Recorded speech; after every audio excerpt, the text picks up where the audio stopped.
आवाज़ अच्छी हो तो कुछ लोग सुनते हैं, लेकिन बात सच्ची हो तो बहुत सारे लोग सुनते हैं। आज मैं आपको यह सच्ची बात बताने जा रही हूँ, जो है माँ के बारे में। ज़िंदगी में माँ है तो हम हैं। ऊपर जिसे कहते हैं उसे आसमान कहते हैं, और जिसका जहाँ में कोई अंत नहीं होता उसे माँ कहते हैं। माँ से बड़ा कोई टीचर नहीं, माँ से बड़ा कोई धर्म नहीं, माँ से बड़ा कोई प्यार नहीं। माँ का दिल बच्चे के लिए स्कूल का वो कमरा है जहाँ उसे दुनिया की सबसे अच्छी शिक्षा मिलती है। एक समय की बात है, एक बच्चे का जन्म होने वाला था। जन्म से कुछ क्षण पहले उसने भगवान से पूछा, मैं इतना छोटा हूँ, खुद से कुछ कर भी नहीं पाता, भला धरती पर मैं कैसे रहूँगा? कृपया आप मुझे अपने पास ही रहने दीजिए, मैं कहीं नहीं जाना चाहता। भगवान बोले, मेरे पास बहुत से फरिश्ते हैं, उन्हीं में से एक मैंने तुम्हारे लिए चुन लिया है, वो तुम्हारा ख्याल रखेगा। फिर बच्चे ने भगवान से पूछा, पर आप मुझे बताइए, यहाँ स्वर्ग में मैं कुछ नहीं करता, बस गाता और मुस्कुराता रहूँ, मेरे लिए खुश रहने के लिए इतना ही बहुत है। तो भगवान बोले, तुम्हारा फरिश्ता तुम्हारे लिए गाएगा और हर रोज़ तुम्हारे लिए मुस्कुराएगा भी, और तुम उसका प्रेम महसूस करोगे और खुश रहोगे। और जब वहाँ लोग मुझसे बात करेंगे तो मैं समझूंगा कैसे? बच्चे ने फिर से भगवान से पूछा, मुझे तो उनकी भाषा भी नहीं आती। फिर भगवान बोलते हैं, तुम्हारा फरिश्ता तुमसे सबसे मधुर और प्यारे शब्दों में बात करेगा, ऐसे शब्द जो तुमने यहाँ भी नहीं सुने होंगे, और बड़े धैर्य और सावधानी के साथ तुम्हारा फरिश्ता तुम्हें बोलना भी सिखाएगा। फिर बच्चे ने बोला, और जब मुझे आपसे बात करनी हो तो मैं क्या करूँगा? फिर भगवान ने बोला, तुम्हारा फरिश्ता तुम्हें हाथ जोड़कर प्रार्थना करना सिखाएगा, और इस तरह तुम मुझसे बात कर सकोगे। फिर बच्चा बोलता है, मैंने सुना है कि धरती पर बुरे लोग भी होते हैं, उनसे मुझे कौन बचाएगा? फिर भगवान बोलते हैं, तुम्हारा फरिश्ता तुम्हें बचाएगा, भले ही उसकी अपनी जान पर खतरा क्यों न आ जाए। फिर बच्चा कहता है, लेकिन मैं हमेशा दुखी रहूँगा क्योंकि मैं आपको नहीं देख पाऊँगा। फिर भगवान कहते हैं, तुम इसकी चिंता मत करो, तुम्हारा फरिश्ता हमेशा तुमसे मेरे बारे में बात करेगा और तुम वापस मेरे पास कैसे आ सकते हो यह बताएगा।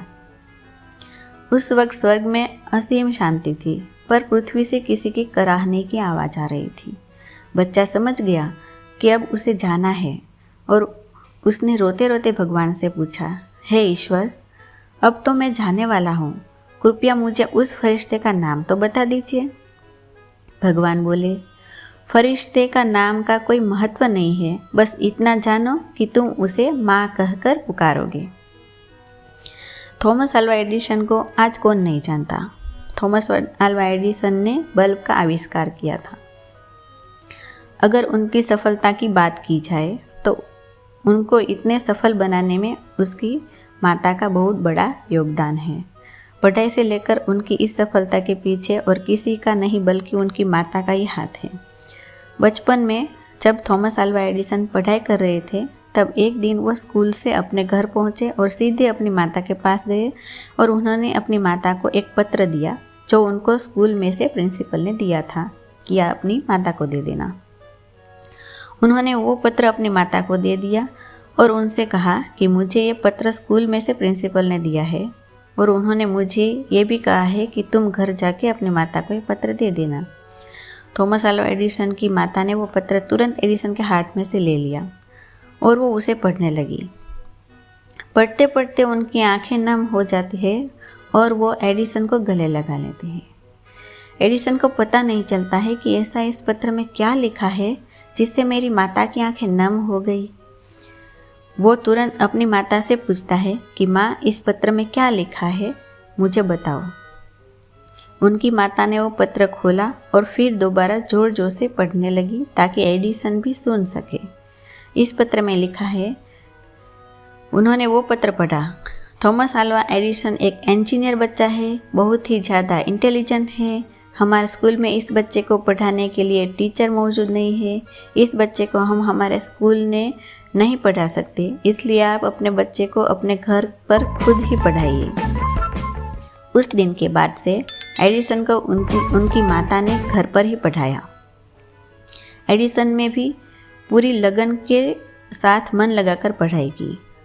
कुछ वक्त के बाद थॉमस अल्वा एडिसन ने बल्ब का आविष्कार किया और वो एक महान इन्वेंटर शोधक बन गए। उन्होंने पूरी दुनिया में अपना नाम बनाया। उनका पहला आविष्कार इलेक्ट्रिक वॉट रिकॉर्डर मशीन था, लेकिन उन्हें पूरी दुनिया में इलेक्ट्रिक बल्ब की वजह से पहचान मिली। इन सब के बीच में एडिसन की माता का देहांत हो गया। एक दिन जब एडिसन घर की साफ सफाई कर रहे थे, तब उन्हें एक पत्र मिलता है और ये वही पत्र था जो बचपन में एडिसन को स्कूल में से प्रिंसिपल ने दिया था और कहा था कि ये तुम अपनी माता को दे देना। वो इस पत्र को खोलते हैं और पढ़ते हैं। उस पत्र में लिखा था, आपका बेटा दिमाग से कमज़ोर है, वो मानसिक रूप से बहुत ज़्यादा कमज़ोर है। हम आपके बेटे को अपने स्कूल में नहीं पढ़ा सकते, आप इसे घर पर ही रखें। ये पत्र पढ़ने के बाद थॉमस अल्वा एडिसन की आंखों में आंसू आ जाते हैं। उन्हें यह पत्र पढ़ने के बाद पता चलता है कि उनकी माता ने कितना बड़ा काम किया है।